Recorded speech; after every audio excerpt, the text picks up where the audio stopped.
Pemirsa, bulan Juni dirayakan sebagai bulan Bung Karno yang salah satunya ditandai dengan peringatan hari lahir Sang Proklamator pada 6 Juni 1901 di Kampung Pandean, Surabaya. Dalam konteks ini patut diberi penekanan kecendekiawanan Bung Karno, tidak sekedar proklamator tapi juga Presiden pertama Republik Indonesia.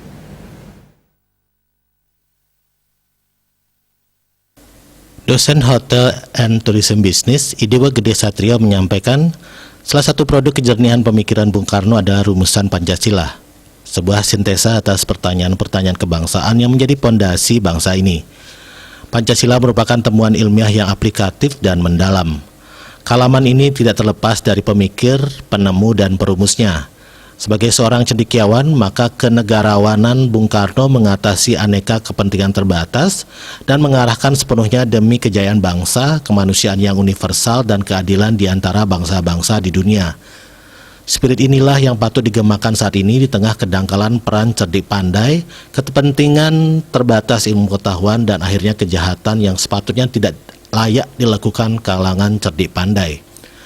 Sebuah pertanyaan mendasar yang kerap diarahkan di kalangan kaum cerdik pandai. Apakah orang semakin terdidik, maka semakin berpeluang untuk melakukan tindak kejahatan?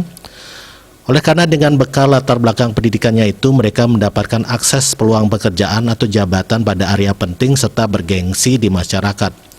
Pendidikan yang seharusnya menjadi dasar bangunan moral yang kokoh ternyata membuka jalan untuk berbagai kegiatan yang besar atau kolosal. Tidaklah mengherankan kalau para penjahat terpelajar ini menyaru sebagai manusia-manusia terhormat.